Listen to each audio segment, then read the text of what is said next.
அவளை வாஞ்சையோடு பார்த்தவன் அவள் காதலின் தீவிரத்தை கண்டு பிரமித்து போகும் அதே நொடி இந்த அளவு உயிராக ஒருவனை நேசிக்கும் மனைவியின் காலடியில் வீழ்ந்து கிடப்பதில் தவறென்ன என்று தன்னையே கேட்டுக்கொண்டான்.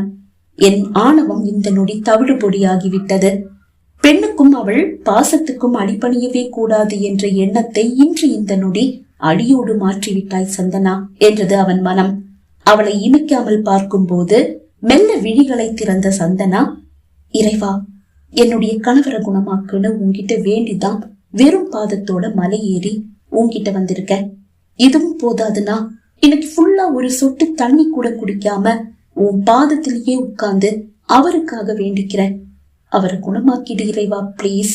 அவரை நினைச்சு நான் மட்டுமா, அத்தை கூட ரொம்ப வேதனைப்படுறாங்க. இதையெல்லாம் உனக்கு நான் சொல்ல தேவையில்லை. ஆனாலும் நீ எதுவுமே தெரியாத மாதிரி இருக்கிறதாலதான் உன்கிட்ட நான் வந்து சொல்லிட்டு இருக்கேன். பிளீஸ் அவரை குணமாக்கிடு. என்ன அவருக்கு பிடிக்குமா பிடிக்காதான்னு எனக்கு தெரியல. நினைவு திரும்பினதும் எனக்கு உன்னை பிடிக்கலன்னு சொல்லி என்னை என் வீட்டுக்கே திருப்பி அனுப்பிட்டா கூட பரவாயில்ல. அவரு குணமாகணும், அதுதான் முக்கியம். அவரை எப்படியாவது குணமாக்கிடு கடவுளை பிளீஸ். கரம் கூப்பி வேண்டிக் கொண்டிருந்தவள் தன் அருகில் நீண்ட நேரமாக யாரோ நிற்பதை உணர்ந்து தலையை திருப்பி பார்த்தாள். அவள் விழிகள் வியப்பில் அகல விரிந்தன. ருத்ரன் என்று அவள் இதழ்கள் கூறுகிறது, ஆனால் குரல் வெளியே வர மறுக்கிறது. அவன் பாதங்களை குறித்து பார்த்தவளின் விழிகள் மீண்டும் தலை உயர்த்தி அவனை பார்த்தது. இது ருத்ரன் தானா? அவளுக்கு சந்தேகம். நீங்க ருத்ரன் என்று அவள் இழுக்க, ஆம் என்று அவன் தலையசைக்கும் போது அவன் விழிகளில் காதல் வழிகிறது, கண்ணீரும் எட்டி பார்க்கிறது. அவன் பார்வை அது அவளை ஏதோ செய்கிறது. தன் விழிகளை நம்ப அவளால் முடியவில்லை. அதில் வழிவது காதலா, வேதனையா, இல்லை பாசமா, பரிவா, என்ன? அவளுக்கு புரியவில்லை. அந்த விழிகளில் ஒரு காந்த சக்தி இருப்பதை அவளால் உணர முடிகிறது.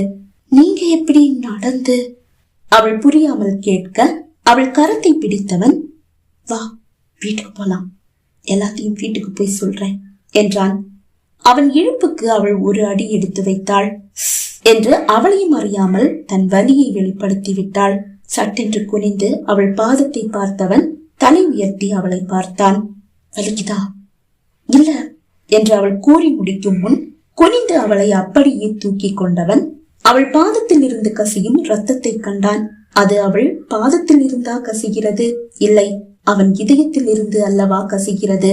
அவளை தூக்கி கொண்டு கோயிலில் இருந்து அவன் வெளியே வரும்போது இடி மின்னலோடு லேசான மழை பொழிந்து கொண்டே இருக்கிறது. லேசான மழைதான். நனைந்தபடியே தன் காலணிகளை எடுத்து போட்டுக் கொண்டவன் அவளோடு மலை இறங்கி